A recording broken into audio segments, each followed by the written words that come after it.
Esta mañana tenemos el regalo de escuchar a un hermano muy querido por nosotros, Alberto Jaques. ¿Puedes venir, por favor?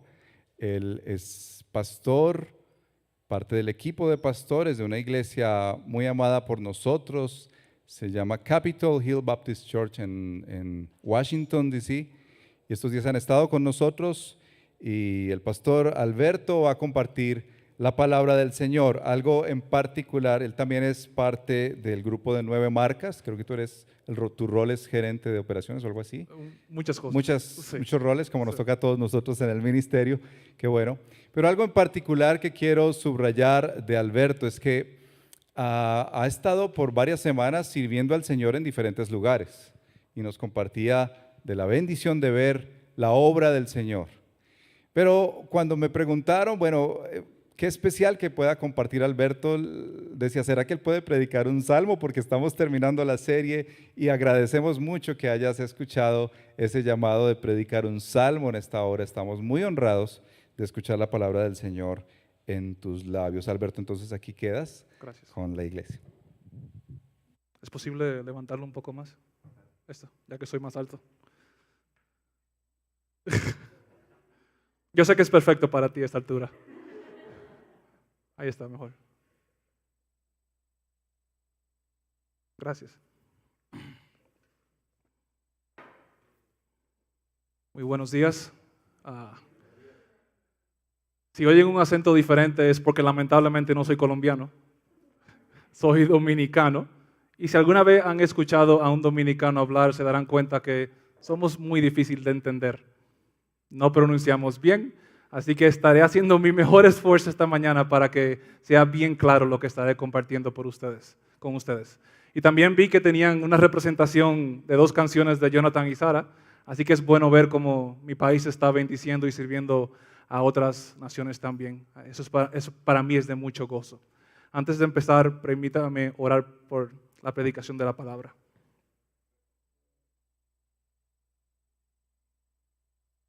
Padre que estás en los cielos, estamos aquí porque vinimos a escuchar de ti, tu palabra expuesta ahora. Sé tú el que habla a través de esta predicación, que traigas claridad y traigas entendimiento y puedas edificar los corazones de las personas aquí y traer vida a aquellos que no te conocen. Y lo pedimos en el nombre de Jesús. Amén. Una de las afirmaciones que más a menudo escucho, que no hacen creíble el amor de Dios, es la siguiente. Y hermanos y hermanas, si somos totalmente sinceros y sabemos quién somos, ahí adentro, en ese lugar íntimo y lo que pensamos y sentimos, y cuando pensamos en la siguiente afirmación, quedamos anonadados. Y es la que, así la voy a leer porque así es la que escucho a cada rato. Dios sabe y conoce todo acerca de mí. Y aún así, Él busca conocerme y dejarse conocer y tener una relación conmigo. En Cristo, Él me ama perfecta y completamente y promete hacer eso para siempre. Ya no mira ni recuerda mis pecados pasados, presentes y futuros. Qué afirmación, si lo piensan con detenimiento. Y muchas personas oyen eso y no ven el glorioso milagro que hay detrás de esa afirmación. Este ejercicio de pensar en el Dios de la Biblia humilla la mente humana, pero al mismo tiempo la expande, dijo un teólogo. La humilla, pero al mismo tiempo la expande. Y sigue diciendo este teólogo, el que con frecuencia piensa en Dios tendrá una mente más amplia que el hombre que se afana simplemente por lo que le ofrece este mundo estrecho. Nada hay que desarrolle tanto el intelecto, que magnifique tanto el alma del hombre, como la investigación devota, sincera y continua del gran tema de la deidad. Y es precisamente acerca de este tema que yo quisiera tratar con ustedes esta mañana, a la luz del Salmo 139. Por favor, abran sus Biblias en el Salmo 139. Por un lado, nosotros tenemos que notar que este salmo fue escrito para ser cantado, Miren ese título arriba que dice, al director musical, Salmo de David. David da indicación al músico en el templo porque era un salmo para ser cantado. Y aquí estamos hoy, de forma corporativa, exaltando la palabra de Dios. Por eso los invito a que en sus corazones eleven la palabra de Dios como si fuera un cántico de vuelta para Él. Eso es un buen ejercicio, teniendo eso en mente. Y este salmo está lleno de teología. Y al recordar que fue escrito para ser cantado, nos llena de aliento al saber que puede ser comprendido por todo el pueblo de Dios. Porque esa era la intención original al ser enseñado de forma pública. Por lo cual, aunque cuando es teología, todo el pueblo de Dios puede entender su palabra y beneficiarse de ella. Por otro lado, este salmo es eminentemente práctico. Uno de los rasgos más sobresalientes del Salmo 139 es la forma como el salmista aborda el tema de los atributos de Dios. No como una abstracción filosófica, no como un ejercicio teológico, no como un interesante tema para debatir y alimentar nuestras curiosidades humanas, sino más bien como un asunto profundamente personal para cada uno de nosotros. David percibe que Dios ha cavado profundamente en su corazón, donde descubrió todo allí. Descubrió la verdad de David ahí. Veamos el versículo del 1 al 3. Señor, tú me examinas, tú me conoces, sabes cuándo me siento y cuándo me levanto. Aún a la distancia me lees el pensamiento. Mis trajines y descanso los conoces. Todos mis caminos te son familiares. Él está hablando acerca del conocimiento que Dios tiene de todas las cosas. Pero más que nada está hablando del conocimiento que Dios tiene acerca de ti. Y es así que sigue a través de todo el salmo. Este es un salmo de teología práctica aplicada. Lo que este hombre conocía de Dios incidía profundamente en su vida personal. Y mis hermanos y hermanas, nosotros debemos conocer a Dios, pero debemos conocer también cómo vivir a la luz de ese conocimiento. Y eso es precisamente lo que este salmo nos enseña. En Juan 2, 24, 25 dice acerca de Jesús que Él conocía a todas las personas y no necesitaba que nadie diera testimonio del hombre porque Él mismo sabía lo que había en el hombre. Este salmo se enfoca en 4 aspectos de los atributos de Dios. Y es así como vamos a dividir nuestro estudio en esta mañana, por si alguno toma notas. En los versículos del 1 al 6 veremos la omnisciencia de Dios. Del 1 al 6, la omnisciencia de Dios. En el versículo del 7 al 12, la omnipresencia de Dios. Del 7 al 12, la omnipresencia de Dios. En los versículos del 13 al 18, la omnipotencia de Dios.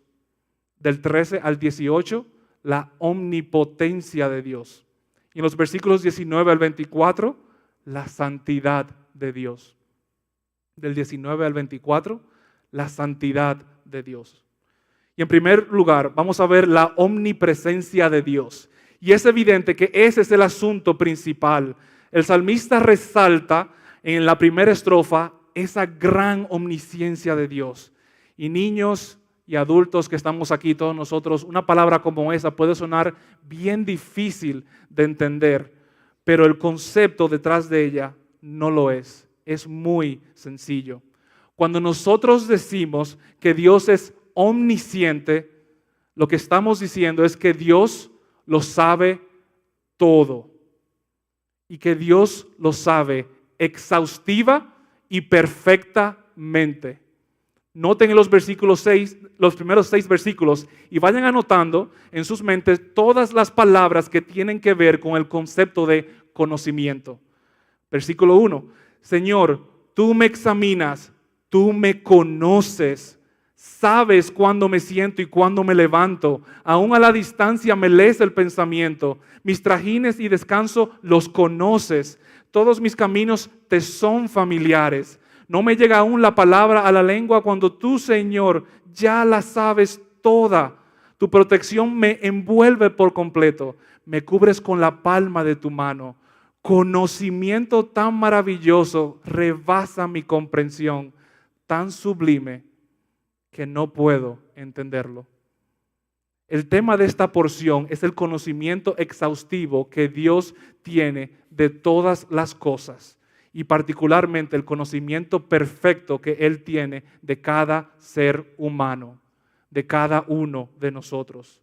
La palabra examinar que usa el salmista ahí en el versículo 1 es el verbo hebreo sará, que significa literalmente cavar, penetrar.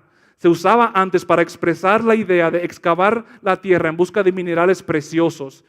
Por eso, más adelante, esta palabra llegó a significar examinar, explorar, investigar minuciosamente. En otras palabras, Dios examina nuestros caminos tan a fondo que no se pierde de nada. No es de extrañar que David declara al final del Salmo, porque entiende esta gran realidad y dice, examíname, oh Dios, y sondea mi corazón. Ponme a prueba y sondea mis pensamientos. Ahora, mis hermanos y amigos que estamos aquí esta mañana, ese tipo de lenguaje es una figura de cómo comunicar, porque Dios no tiene que investigar absolutamente nada. No tiene que investigar absolutamente nada con respecto a nosotros, pero el salmista aquí destaca que el conocimiento que Dios tiene de cada uno de nosotros no es meramente superficial. Por eso la idea de penetrar, porque Él va y ve todo lo que está en lo profundo. Dios no solamente conoce y meramente nuestra fachada, Él conoce a toda persona hasta lo más profundo de su ser, aún aquellas cosas de nuestro ser que están en nuestro subconsciente y aún que nosotros mismos se nos hace difícil de detectar. Dios lo sabe todo. Dios nos conoce de una forma íntima y exhaustiva. Sabes cuándo me siento y cuándo me levanto, aún a la distancia me lees el pensamiento, dice el salmista en el versículo 2. Él conoce todas las cosas que hacemos o dejamos de hacer. Él conoce nuestras palabras aún antes de pronunciarlas. Mis hermanos y amigos, no hay manera que nosotros podamos escapar al conocimiento exhaustivo de Dios. ¿Y saben por qué?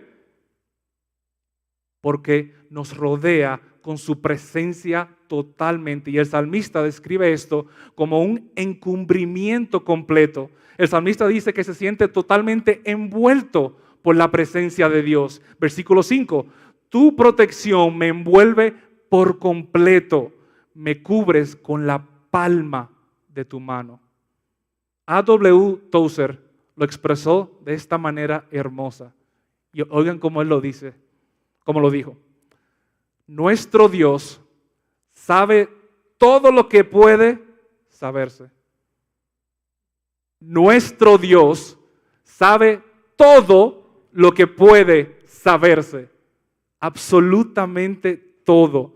Además, sigue diciendo Tozer, lo sabe instantáneamente y con una totalidad y perfección absoluta. Él conoce todo lo que existe o podría haber existido en cualquier lugar del universo, en cualquier época del pasado o en los siglos que han de venir.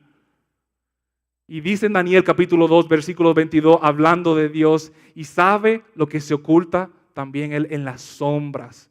Y en Hebreo capítulo 4, versículo 13 dice, ninguna cosa creada escapa de la vista de Dios. Todo está al descubierto, expuesto a los ojos de aquel a quien hemos de rendir cuentas. No existe un lugar en todo el universo en que podamos hacer algo de lo que Dios no se entere. No existe en todo el universo. Cuando Adán y Eva pecaron, trataron de esconderse de Dios. ¿Qué labor más inútil fue esa para ellos? Qué inútil fue esa labor. Y aún nosotros en el día de hoy intentamos hacer lo mismo. El mismo error que cometieron Adán y Eva, todavía hoy nosotros lo cometemos. Tal es el Dios que se revela en las Sagradas Escrituras. Por eso nos exhorta a vivir aquí y ahora a la luz de esa realidad. ¿Cuál es esa realidad? Que Él lo sabe todo y que algún día todas las cosas serán juzgadas por Él. Así concluye Dios el libro de Eclesiastés 12:13, que veo que tienen ahí un letrero de atrás. El fin de este asunto es que ya se ha escuchado todo. Teme pues a Dios y cumple sus mandamientos, porque esto es todo para el hombre. ¿Y saben por qué? Versículo 14. Pues Dios juzgará toda obra, buena o mala, aún la realizada en secreto. Esta es una de las razones principales por la que los hombres quisieran borrar completamente de sus pensamientos al Dios de la Biblia. Y hacen todo el esfuerzo que puedan para no pensar en este Dios. No tienen problema con el Dios bueno y amante que viene a ellos cuando tienen alguna dificultad y piden a Él, pero no quieren saber de ese Dios que lo sabe todo y que algún día juzgará todas las cosas. En Romanos 11, del 3 al 34, el apóstol Pablo escribió: oh profundidades de las riquezas, de la sabiduría y del conocimiento de Dios, cuán inescrutables son sus juicios e inescrutables sus caminos. ¿Por qué? ¿Quién conoció la mente del Señor y quién ha sido su consejero? Un teólogo dijo una vez: los hombres impíos obvian esta perfección divina, desearían que no existiera el testigo de sus pecados, el escudriñador de sus corazones, el juez de sus acciones. Es por eso que muchos crean teorías y excusas para ignorar la realidad, que están bajo la presencia de un Dios que todo lo ve. Ellos no quieren que el Dios de la Biblia exista y buscarán todos los medios posibles para evadir esa realidad. Tu vida es como un libro abierto delante de este Dios, totalmente abierto. Y Él conoce tus secretos y conoce todo aquello que te has esforzado tanto por ocultar. Dice en Lucas 12:2, no hay nada encubierto que no llegue a revelarse, ni nada escondido que no llegue a conocerse. Así que todo lo que ustedes han dicho en la oscuridad se dará a conocer a plena luz, y lo que han susurrado a puerta cerrada se proclamará desde las azoteas. Jóvenes que están aquí, puede que algunos de ustedes hayan tenido éxito en tal vez ocultar algo a sus padres. Puede aquí que alguno de ustedes haya tenido éxito al ocultar algo a sus amigos, a sus otros miembros de la iglesia, a sus pastores. Puede ser que alguno de ustedes esposos le hayan ocultado algo a sus esposas, o esposas ocultarle algo a sus esposos. Pero créanme que el día llegará cuando nada quedará oculto. Dice Pablo en Romanos capítulo 2, versículo 16, así sucederá en el día en que por medio de Jesucristo Dios juzgará los secretos de toda persona, como lo declara mi evangelio. Y ahora yo te pregunto, ¿cómo reaccionas tú a esa verdad de las Escrituras? ¿Qué efecto produce en tu alma la omnisciencia de Dios? Porque en el caso del salmista, en vez de llenarlo de terror y de angustia, más bien llenó su corazón de alabanza. Versículo 6. Conocimiento tan maravilloso rebasa mi comprensión, tan sublime es que no puedo entenderlo. Queridos hermanos y hermanas, si bien es cierto que esta verdad de las Escrituras debe ser causa de terror para los impíos, para los creyentes debe ser un gran consuelo saber que estamos en las manos de un Dios que todo lo sabe. Pero Dios no solo sabe todo acerca de nosotros, sino que también nos entiende. Pensemos en el impacto que debe tener esta doctrina en nuestra vida de oración. Hermanos y hermanas, qué bueno es poder orar a un Dios que todo lo sabe y un Dios que nada olvida. Esa oración que tú tal vez oraste hace 5 años, que pensaste que Dios no la escuchó, nada olvida. Y esta doctrina también nos permite enfrentar el futuro con confianza.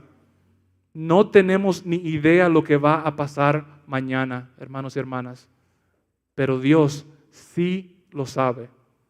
Y como lo conocemos a Él, podemos confiar en Él. Pero hay una certera esperanza.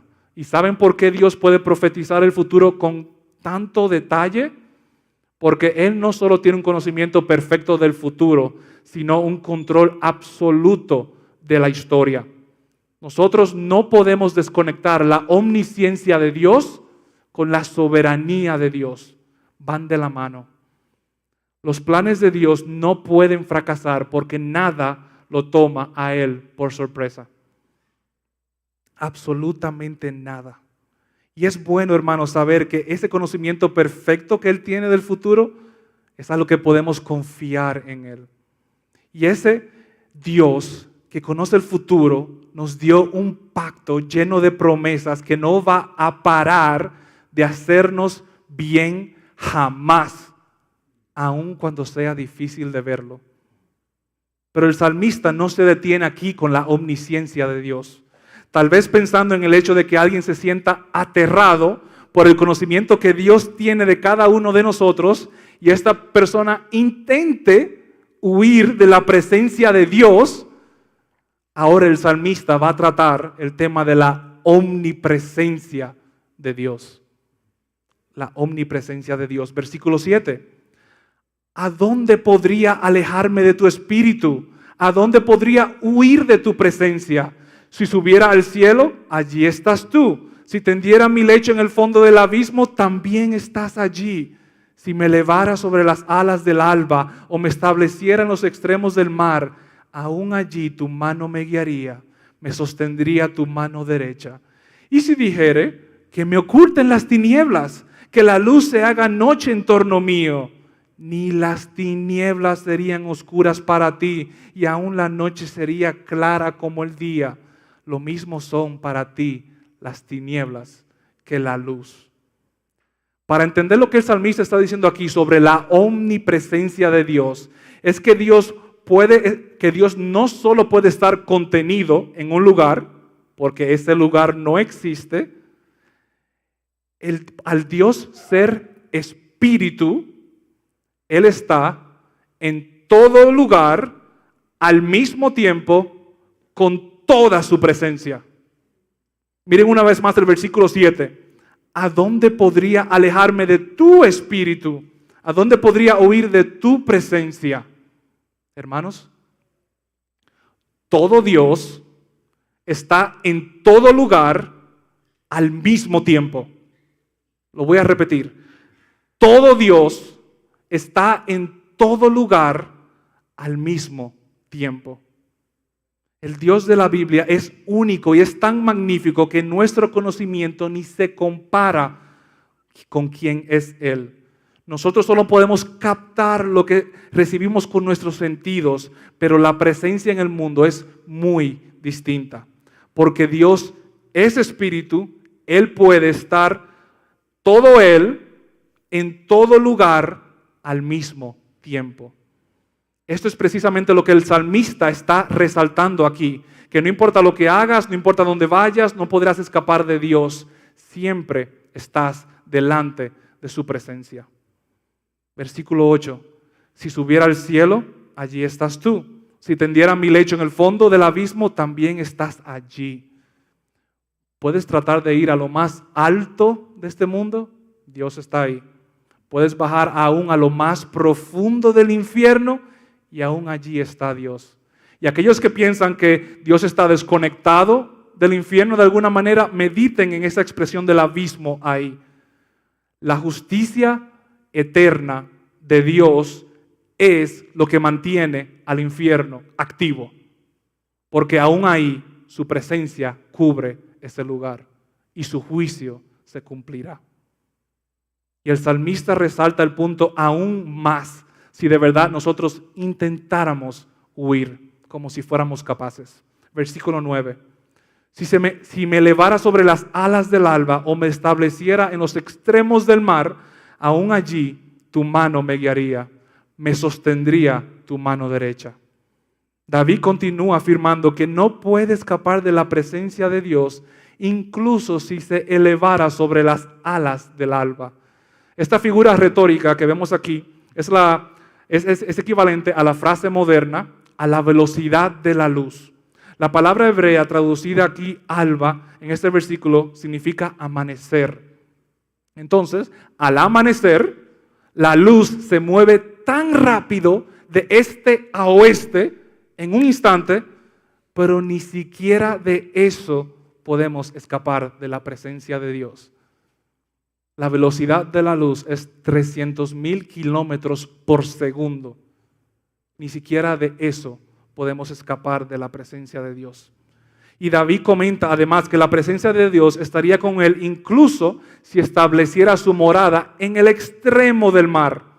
El mar aquí que está hablando es el mar Mediterráneo, que es la mayor parte de esa región es en el occidente del Mediterráneo, que coincidencialmente es el área donde Jonás intentó erróneamente escapar de la presencia de Dios. No importa dónde vivamos o donde nos mudemos, nunca viviremos donde Dios no esté presente. Y esto debería ser una comprensión reconfortante en nuestra civilización altamente móvil. Dios habita con su pueblo en todas partes. Pero el salmista quiere cubrir toda posibilidad de cómo nosotros podríamos pensar de que tal vez pudiéramos tener éxito de huir de Dios. ¿Te identificas con esa tentación, con ese pensamiento? ¿Es algo que consume tu mente cuando intentas esconderte de Dios? Tú solo ahí en ese lugar secreto en tu mente buscando, planeando formas de cómo crees que puedes huir de Dios. El salmista aquí reconoce nuestra tendencia y nos ofrece un ejemplo más. Ahora se pregunta si uno puede esconderse de Dios bajo el manto de la noche, en la oscuridad. Versículo 11. Y si dijera que me oculten las tinieblas, que la luz se haga noche en torno mío, ni las tinieblas serían oscuras para ti, y aún la noche sería clara como el día. Lo mismo son para ti las tinieblas que la luz. Todo intento de escapar de Dios es inútil. No existe ningún lugar en el universo, en todo el universo, que esté situado más allá de los límites de la presencia de Dios. Y amigo que estás aquí, para resumirlo esto de forma bien clara, no hay forma de que puedas escapar del Dios que todo lo ve, que todo lo sabe y que está presente en todo lugar. No hay forma. Mi amigo aquí, no sigas intentando crear formas que tú y yo sabemos que no funcionan para escapar de Dios e ignorar la realidad que ya Él sabe, aun cuando piensas esos planes, todo lo que está en tu corazón. Y el problema, claro, del por qué no podemos escapar de Dios es porque Él creó todo lugar, aún ese lugar en tu mente que crees que puedes esconderte de Él. Él lo creó. Él lo hizo. Con eso en mente veamos ahora la omnipotencia de Dios. Versículo 13. Tú creaste mis entrañas, me formaste en el vientre de mi madre. Te alabo porque soy una creación admirable. Tus obras son maravillosas. Y esto lo sé muy bien. Mis huesos no te fueron desconocidos cuando en lo más recóndito era yo formado, cuando en lo más profundo de la tierra era yo entretejido. Tus ojos vieron mi cuerpo en gestación. Todo estaba ya escrito en tu libro. Todos mis días se estaban diseñando, aunque no existían uno solo de ellos. Cuán preciosos, oh Dios, me son tus pensamientos. Cuán inmensa es la suma de ellos. Si me propusiera contarlos, sumarían más que los granos de arena. Y si terminara de hacerlo, aún estaría a tu lado. Las Escrituras le dan crédito a Dios por haber creado a niños y a niñas, muchos antes de que ellos nacieran físicamente. Sabemos por Génesis 1:27 que fuimos creados a la imagen de Dios. Este pasaje también revela que Dios nos entrelazó en el útero de nuestras madres. Por lo tanto, no somos un producto del azar o de la naturaleza, sino de la obra omnipotente de Dios. Dios creó a cada persona en el vientre de su madre para que fuera un individuo distinto. Le debemos a Él nuestra existencia y no a la casualidad.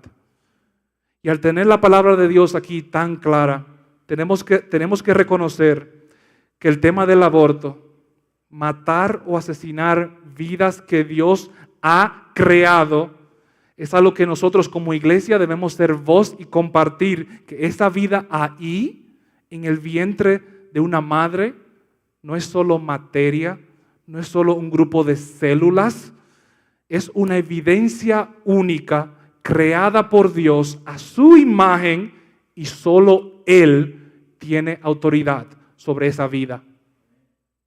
Solo Él. La concepción y la gestación han sido diseñadas por Dios como milagros que conducen al nacimiento y a la vida para luego darle la gloria todo a Él. Y si alguien aquí lleva la vergüenza de haber cometido un aborto, apoyado un aborto, en Cristo, esa vergüenza, ese perdón puede ser encontrado. No dejes que esa vergüenza te aleje de ir al Dios que está dispuesto a encontrarte donde estás.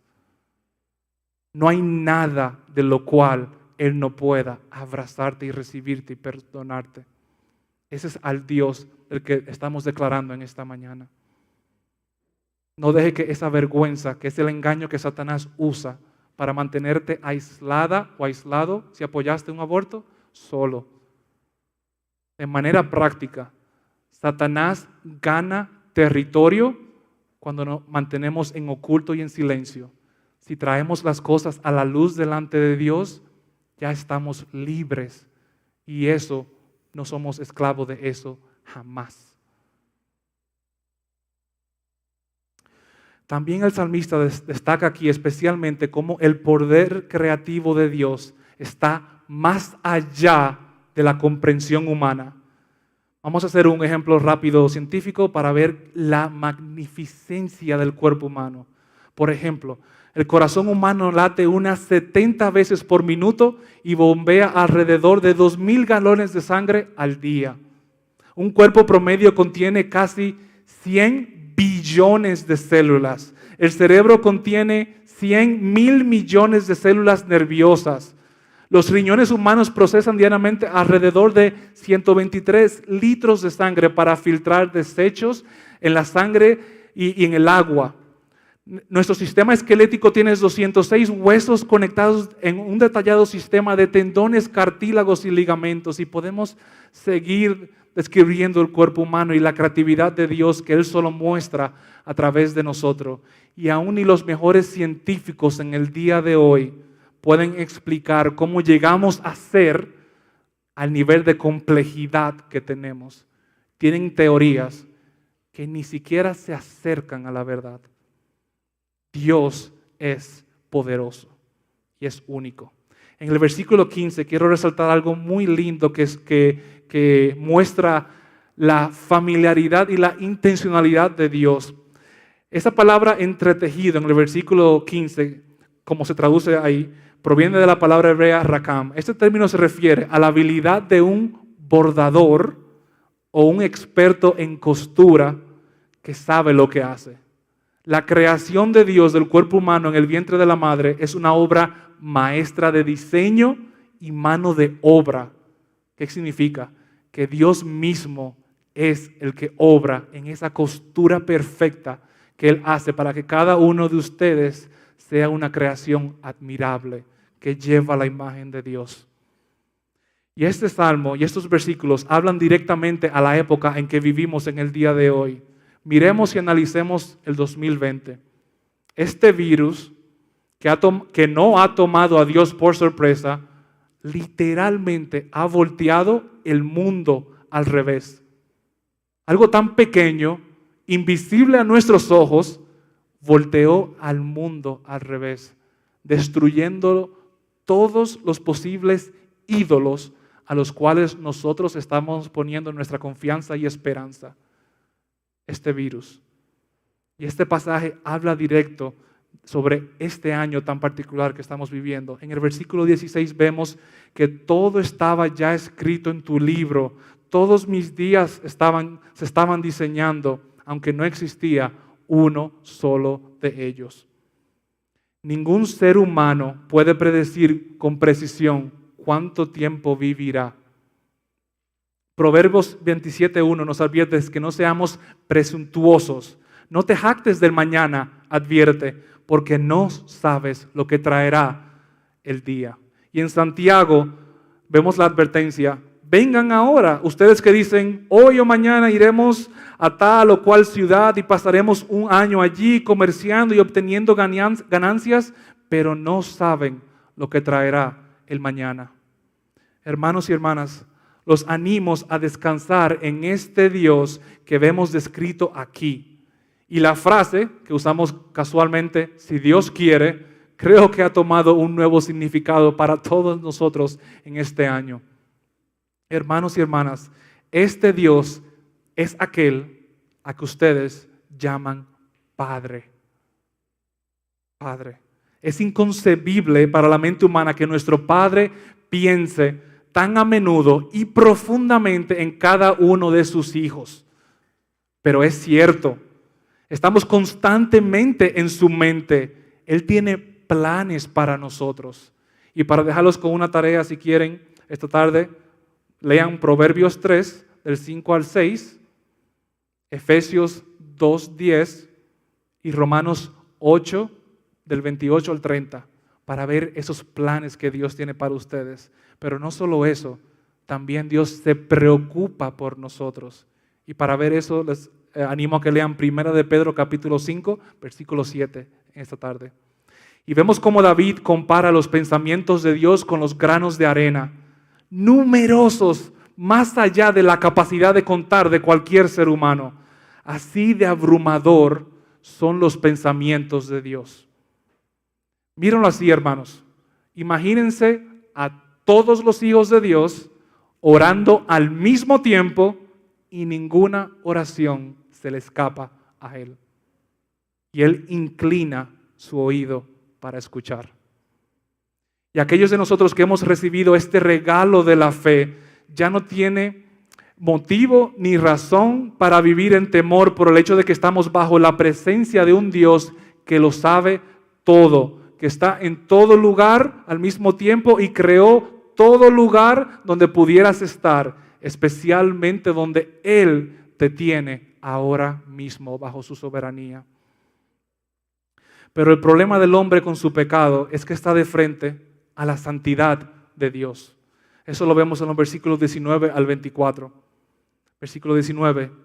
Oh Dios, si les quitaras la vida a los impíos, si de mí se apartara la gente sanguinaria, esos que con malicia te difaman y que en vano se rebelan contra ti, ¿acaso no aborrezco, Señor, a los que te odian y abomino a los que te rechazan?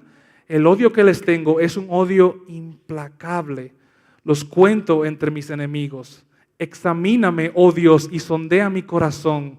Ponme a prueba y sondea mis pensamientos. Fíjate si voy por mal camino y guíame por el camino eterno. David describe aquí a los malvados como gente sanguinaria. Esa palabra es clave porque no los hace inocentes. Y no quería nada que ver con ellos.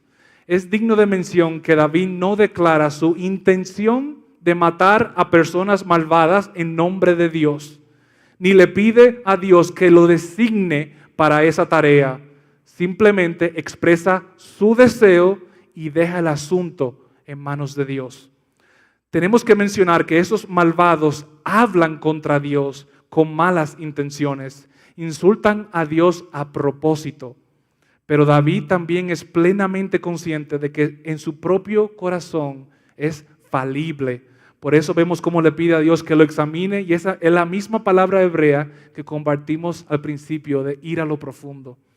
David expresa un odio santo hacia los que se rebelan contra Dios. Este concepto de odio tiene un contexto importante tanto en la cultura antigua como en la Biblia.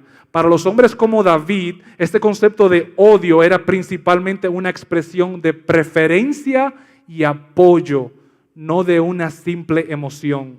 Sería absurdo sugerir que David sentía cariño o respeto por los enemigos de Dios. En este versículo indica claramente que él aborrece y es parte de su perspectiva. Sin embargo, lo que David proclama aquí no es el equivalente a un odio puro.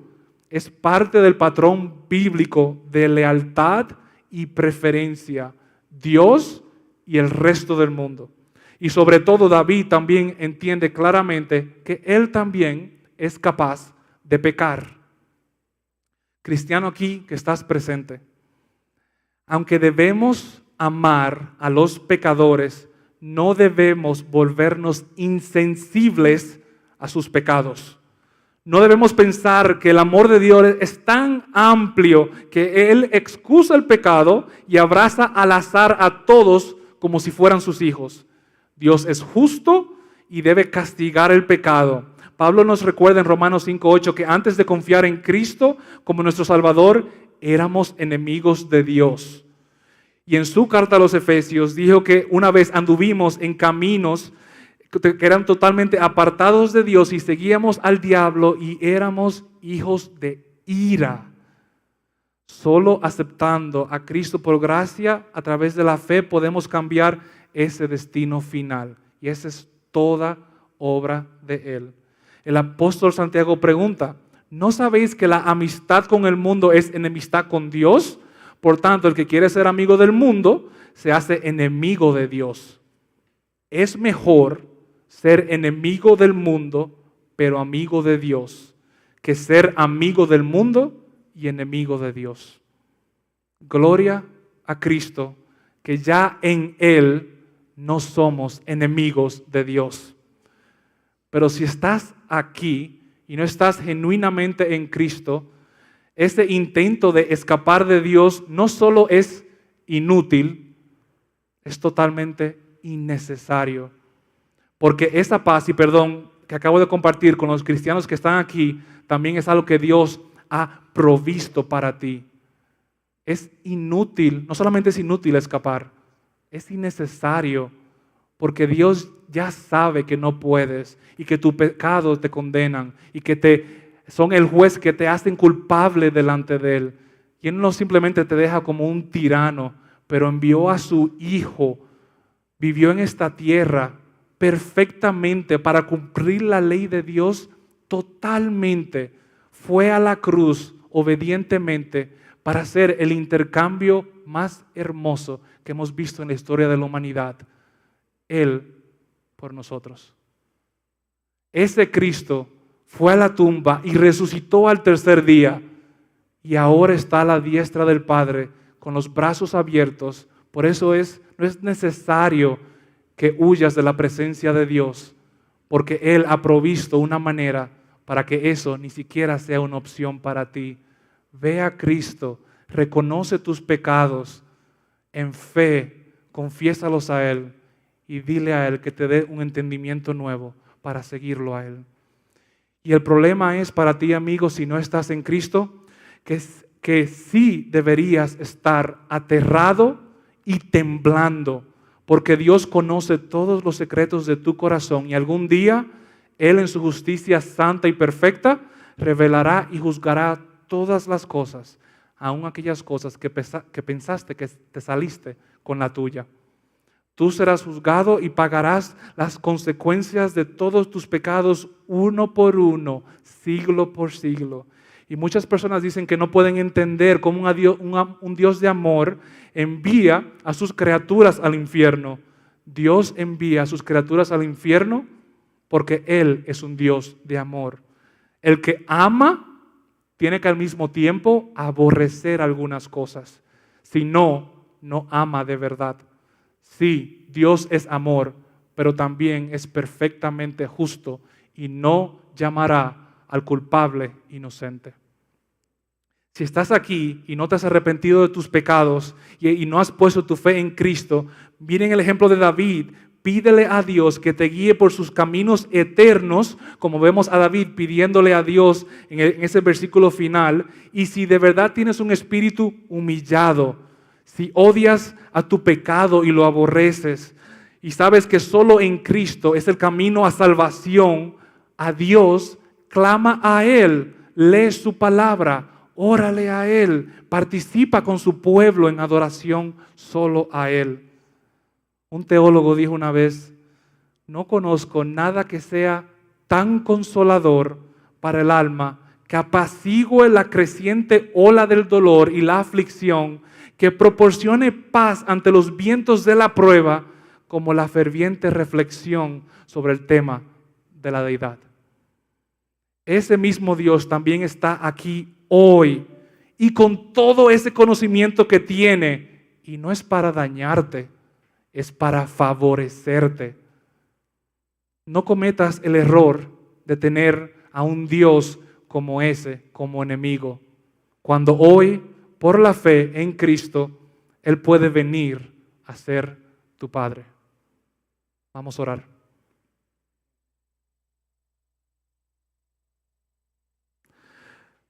Padre, al leer este salmo estamos asombrados de quién eres.